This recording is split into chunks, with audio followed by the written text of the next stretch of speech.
বিংশ শতকের শ্রেষ্ঠ মুজাদ্দিদ আল্লামা সৈয়দ আবুদুল্লাহ মওদুদী রাহমাতুল্লাহ আলাইহি তিনি এক জায়গায় লিখেছেন, স্বৈরাচারীরা তার পতনের সমস্ত ছিদ্র বন্ধ করে, কিন্তু একটা ছিদ্র বন্ধ করতে পারে না, মনের ভুলে সে ছিদ্রটা থেকেই যায়, যেই ছিদ্র দিয়ে আসলে তার পতনটা হবে।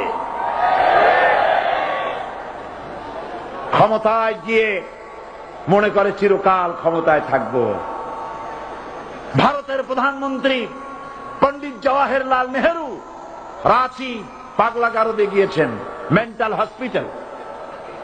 পাগলেরা নেহেরুকে দেখে আশ্চর্য হয়ে গেছে, এত সুন্দর মানুষ, মাথায় কিস্তি টুপি, গায়ে শেরওয়ানি, মুসলমানি ড্রেসই আলাদা। যদিও তিনি হিন্দু ছিলেন, পরেছেন মুসলমানি ড্রেস। শেরওয়ানি কাদের পোশাক? কাদের পোশাক? হাতে ছড়ি নিয়ে হাঁটা, স্টাইল করে, সুন্দর পাজামা, সুন্দর টুপি, সুন্দর সাজসজ্জা করে মুসলমানদের ড্রেস।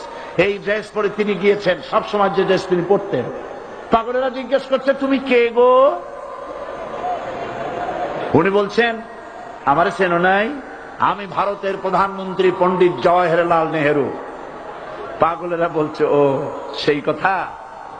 আমরাও যখন এই হসপিটালে আসছিলাম, এই তোমার মতো লম্বা লম্বা কথা আমরাও বলছি।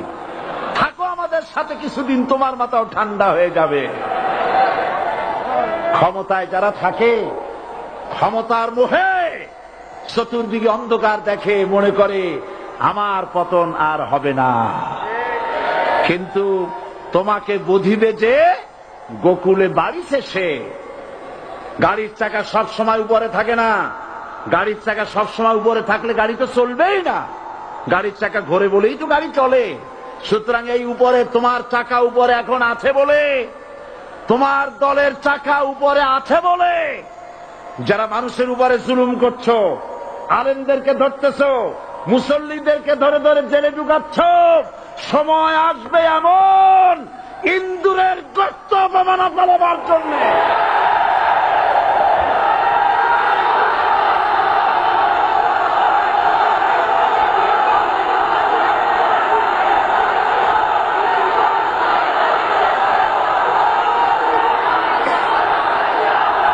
আবু